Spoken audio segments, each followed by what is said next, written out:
let's go to the question. So it seems to me, as I said in the beginning, that if you solve for ISO 20022, then a lot of these issues that I asked you about in the poll, so maybe I should go back actually. Oh no, there it is. Can be at least made slightly more palatable. And I'm going to ask each member of the panel to take one of those 4 key objectives. And I'm going to start with you, Annick, to talk about speed, because all real-time payment rails are ISO native. So over to you, take the speed one, please, Annick.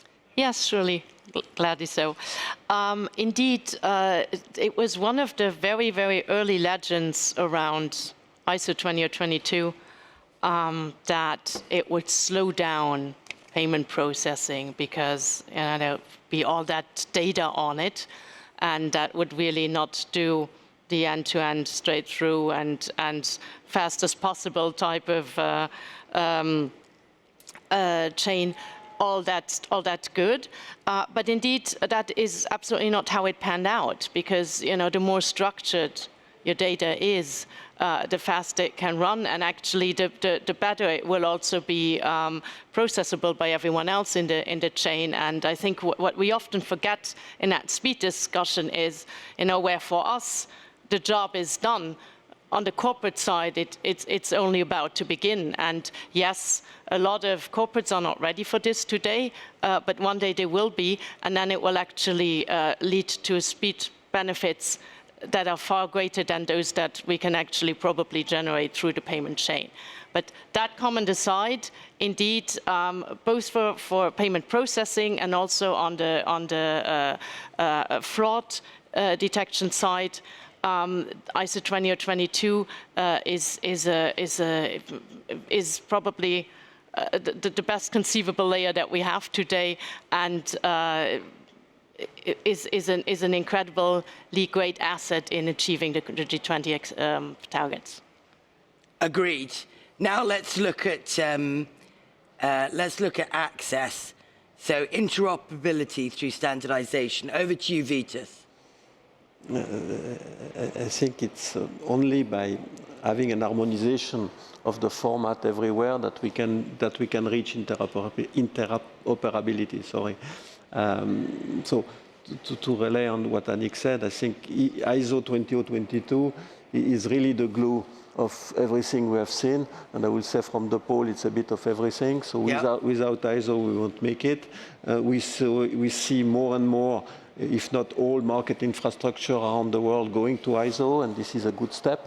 I'm like you, I'm missing a bit the corporate, so we have the mandate in between correspondent banking, but we miss a bit the last mile. We should give a push to that, to have it. But to reach interoperability across all the market, we need a single format.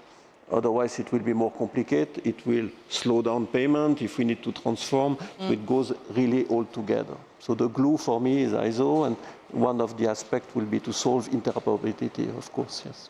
Absolutely. It's that standardization.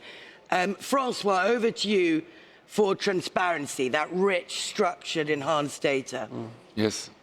So as you can imagine, I see really the ISO as a foundational element for transparency, especially in a world of increased complexity in the overall payment ecosystem. So many advantages and benefits. Obviously, I picked 2. First, we see that in many jurisdictions, regulatory reporting is a thing that institutions need to manage. And if you are able to isolate the necessary data elements in the ISO message, then you can start to really look at automating those reporting requirements. So that's a benefit I see. The other one is that in the ISO format, you have the option to have a visibility on all the actors in the payment chain, from the ultimate debtor, ultimate creditor, and actually, we think we streamlining payments, but actually there are more and more players, right? You have banks, you have PSP, sometimes each of them playing a role in the same payment. So it's very increasing important as well to secure, also to continue to transact in a secured way, to really have a good view about who is involved in the entire end-to-end chain. So I think ISO can really play a role there.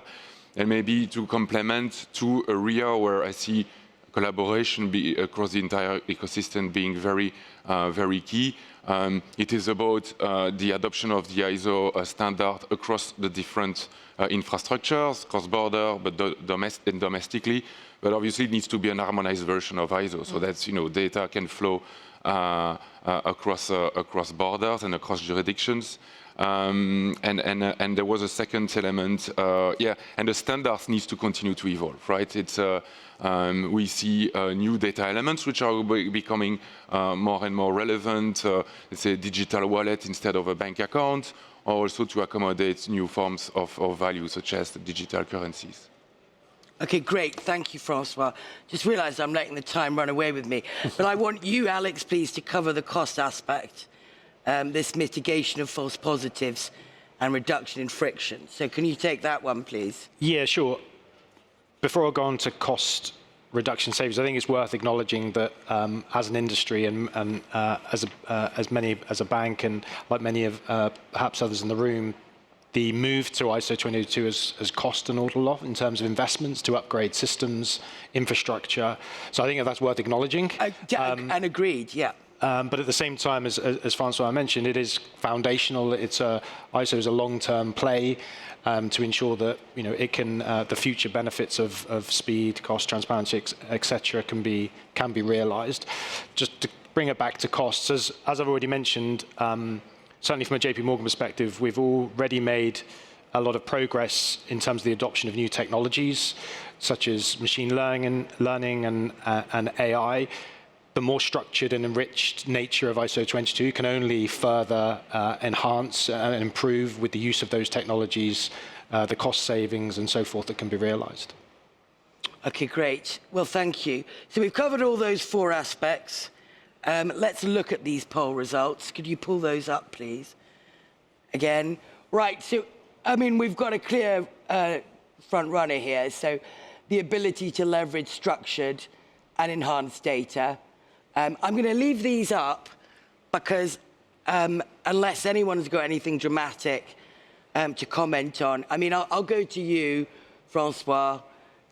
This is what you were expecting. This is what you wanted to hear. Definitely. So we're all smiles all around. Yeah. Vitas, anyone surprised about this? In the first answer, you have everything. I was going to say, I think you could just have condensed, again, you could have condensed it into less options. Because thanks to the structured data, you can solve many of the aspects and the problem we just talked about. So. Yeah. Francois, I did want to talk to you about other use cases for ISO, and I'm going to do that in the article afterwards, if it's okay, for the interests, unless you can do it briefly.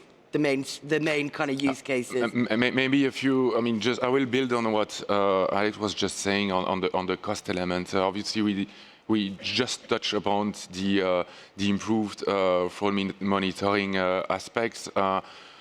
I mean, those structured data, we see that there's an opportunity to reduce by between 25 and 30% the occurrence of false positives. So obviously, there's an upfront cost today, but really opportunity for really improved efficiency. And I'm really excited about the next step. So we have November 2025 payment instruction. November 2026, we're going to have the introduction of the structured address. I mean, I expect this will help also our financial institutions to start reaping the benefits of ISO.